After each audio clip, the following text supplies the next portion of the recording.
ഇന്ന് ദേശീയ ബഹിരാകാശ ദിനമാണ്. ഇന്നേക്ക് 2 വർഷം മുമ്പ് ചന്ദ്രയാൻ 3 ദൗത്യം വിജയിച്ചതിന്റെ ഓർമ്മയ്ക്കായാണ് ഈ ദിനം ദേശീയ ബഹിരാകാശ ദിനമായി പ്രഖ്യാപിച്ചത്. 3, 2, 1, 0 plus 5 seconds. Lift off normal. Here we have a majestic lift off. Chandrayaan 3 ദൗത്യത്തിന്റെ നിർണായക ദിവസമായിരുന്നു 2023 ഓഗസ്റ്റ് 23. വിക്രം ലാൻഡർ ചന്ദ്രന്റെ ദക്ഷിണ ധ്രുവത്തിൽ സോഫ്റ്റ് ലാൻഡിംഗ് നടത്തിയപ്പോൾ ഇന്ത്യ ചരിത്രമെഴുതി. ചന്ദ്രന്റെ ദക്ഷിണ ധ്രുവത്തിൽ ആദ്യം പേടകമിറക്കുന്ന രാജ്യമായി ഇന്ത്യ മാറി. അമേരിക്കയ്ക്കും സോവിയറ്റ് യൂണിയനും ചൈനയ്ക്കും ശേഷം ചന്ദ്രനിൽ പേടകമിറക്കുന്ന 4ാമത്തെ രാജ്യവുമായി മാറി ഇന്ത്യ.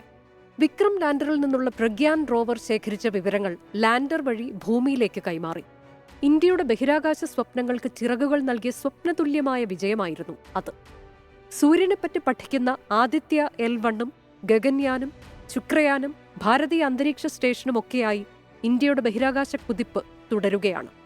ദേശീയ ബഹിരാകാശ ദിനം കേവലം ഒരു വാർഷികാചരണമല്ല, ഇന്ത്യയുടെ ശാസ്ത്ര സാങ്കേതിക രംഗത്തെ കുതിച്ചുചാട്ടത്തിന്റെ ഓർമ്മപ്പെടുത്തലും ബഹിരാകാശ നേട്ടങ്ങൾക്കപ്പുറം രാജ്യത്തിന്റെ വികസനത്തിന് ബഹിരാകാശ സാങ്കേതിക വിദ്യയെ എങ്ങനെ ഫലപ്രദമായി ഉപയോഗിക്കാം എന്നുള്ള ദീർഘവീക്ഷണത്തിന്റെ പ്രതിഫലനവുമാണ് അത്.